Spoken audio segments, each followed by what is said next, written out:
You know, typically when a television show loses 63% of its viewership, insults its target audience, and mutilates its source material beyond recognition, it's cast into the void, never to be seen again. However, when it comes to Rings of Power, those rules don't seem to apply. And despite having a reputation that would normally see it thrown into oblivion, somehow Rings of Power has returned for a second season, allowing us to all bear witness to what happens when a massive corporation gets its hands on the life's work of one of the most beloved authors of the 20th century. You will die because of me!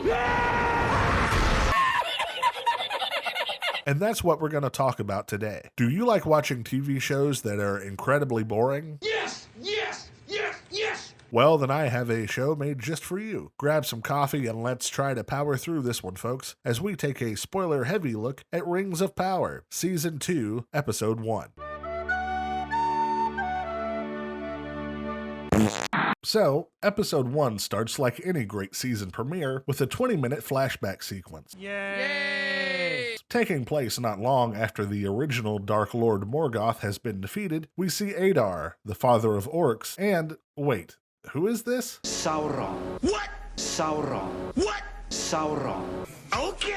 Anyway, Sauron has decided to declare himself the new Dark Lord of Middle-earth, promising to finish the work that Morgoth has started, no matter how many orcs it may take to get the job done. Angry at the news that they will be used as cannon fodder to fight another war, the orcs decide to rebel by putting more holes in Sauron than a Rian Johnson script. It feels so good. Then, with his dying breath, Sauron shows everyone what it's like to chew 5 gum.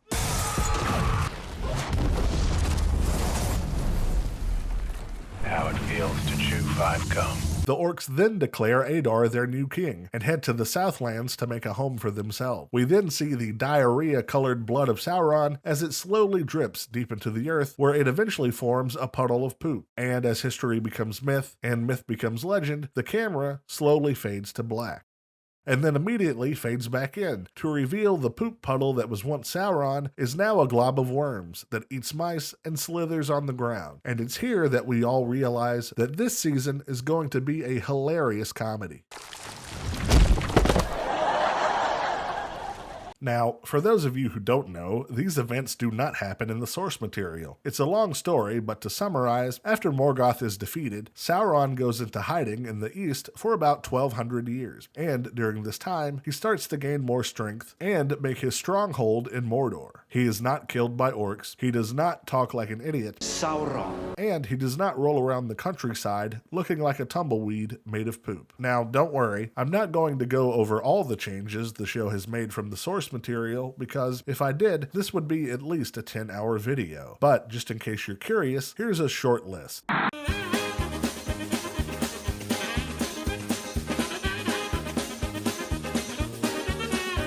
Eventually, the glob of Sauron hitches a ride on a cart, eats the woman who's driving it, which gives him the power to take a new form and call himself Halbrand. And at this point, we still have 10 whole minutes of backstory to get through, so let's just speed it up, shall we? Halbrand then walks south. He meets a random group of people that are fleeing an army of orcs. He learns the origins of this royal family signet, which he eventually steals so that he can claim to be the king of the Southlands. And while drifting in the middle of the ocean on a raft, he happens to run into Galadriel, who thought it would be a great idea to jump from a ship that was headed to Valinor so that she could swim thousands of miles back to Middle-earth. And with that, we're 20 minutes into the episode. That's right, folks. This episode, which cost $62.5 million to make, spent almost a quarter of its runtime explaining things that everyone either already knew or didn't care about. Good job, Jeff. The show then picks up exactly where the first season ended, with Galadriel chasing Elrond, who is trying to take the 3 Elven Rings of Power to Lindon. And I assume that these horses are just really tired, because a ride from Eregion to Lindon is about 500 miles. After arriving in Lindon, Galadriel is confronted by the Elven High King Gil-galad, who apparently loves gold and demands the true identity of Halbrand, forcing Galadriel to admit the truth. Yes, Sauron. Gil-galad then orders Elrond to give him the rings so that they can be used to protect Middle-earth from the impending threat of a new Dark Lord. However, Elrond fears that Sauron has corrupted the rings and feels that they must be destroyed. So, after being ordered a second time to give up the rings, Elrond decides to do what anyone watching the show wishes they could do and jumps off a cliff. So, this next part of the episode makes no sense at all. So, let's see if we can figure it out together, shall we? Sauron, disguised as Halbrand, king of the Southlands, goes to Mordor so that he can be captured by orcs and they can take him to see Adar. He then lies to Adar by telling him that Sauron is alive, and while he doesn't know what he looks like or where he might be, he does know that Sauron is working with the Elves to make a new weapon, and in exchange for helping Adar find Sauron so that Adar can kill him, Adar must agree to let the people of the Southland go free. I love this plan. I'm excited to be a part of it. Now, you may be saying to yourself, surely there's no way that Adar would agree to let his prisoners go based on this tiny bit of information. And in a universe with smart characters, you'd probably be right. But this is Rings of Power, and there's no time for rational thought here. So Adar decides to free the people of the Southlands and allow Halbrand to make his way back to Eregion on the off chance that he will be able to find Sauron. What? And honestly, this part was really confusing because, as far as I can tell, there's no reason for any of this to happen. You see, Sauron doesn't need to be captured in Mordor just to negotiate his release of Mordor before he goes back to Eregion. He could just go there if he wanted to. After a lot of thought, there's really only two explanations that I can think of that would make him going to Mordor make any sense at all. One, he actually cares about the people of the Southland and he wants them to be free, but there's no reason to think that that's actually the case. Or two, he wants to trick Adar into thinking that they're allies so that he can eventually take control of the orcs. But if that's the case, why doesn't he just kill Adar and force the orcs into submission? After all, he is Sauron. He's one of the Maiar, a demigod, the lieutenant of Morgoth, and despite what this show seems to be telling everyone, that is something he can do. So why not do it? If I'm missing something, please let me know in the comments, because as of right now, I still can't figure out the purpose of this scene, and the fact that it wasn't cut from the episode boggles the mind. Did you just say mind-boggling? Yeah, mind-boggling. We then meet up with this guy, who the show pretends isn't Gandalf, but is more than likely Gandalf, as he's walking through a desert, and to make matters worse,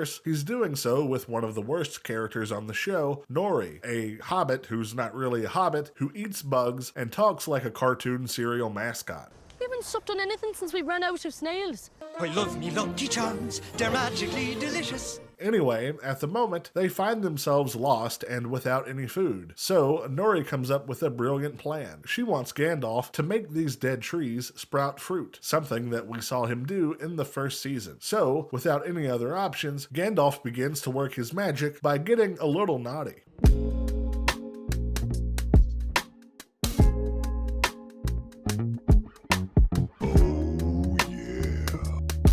Unfortunately, however, Gandalf gets too excited, which causes the trees to explode and thousands of bugs to come crawling out of them. You did it!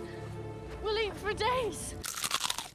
Ooh, nasty! Despite having food to eat, Nori and Gandalf are still lost, and it doesn't seem like they'll be able to find their way out without a map. A map that Nori's best friend Poppy just so happens to have with her when they discover that she's been following them the whole time. So I guess it all worked out for everyone. Back in Lendon, the hunt for Elrond continues. Expand the search. Set a watch at every crossing he must not escape. Wow, I guess it's a good thing they decided to not look under any bridges, huh? Anyway, it's here that we meet Círdan, who is famous for his shipmaking, and he is the most interesting man in the world. He's also the oldest and wisest of all the elves. How do I know that? Well, because the show says so. You are the oldest and wisest of our kind. Twice. Elrond would seek out someone he can trust. Someone older, wiser, After Círdan realizes that Elrond is hiding in one of his workshops, the two of them have a talk about what they should do with the rings. And once again, Elrond tells him that they should be destroyed because they could have been corrupted by Sauron. So Círdan gets on a boat so that he can drop the rings into the deepest parts of the ocean, and then says, nah, and brings the rings back to Gil-galad, keeping Narya the ring of fire for himself, giving Nenya the ring of water to Galadriel, giving Vilya the ring of air to Gil-galad, and of course, as we all know, Kwame gets the earth ring, and Mati gets heart. I thought you were the power of heart. Hearts were made to be broken. Good lord, Gil-galad's hand looks like the Infinity Gauntlet. Anyway, as they all try out their new bling, the trees of Lindon are restored. The three of them stand around like this for some reason, and Celebrimbor has to decide if he's going to allow Halbrand back into the city of Eregion, even though he was specifically told to never associate with him again at the end of Season 1. And that's it. This episode is over, and honestly, this season is off to a rough start.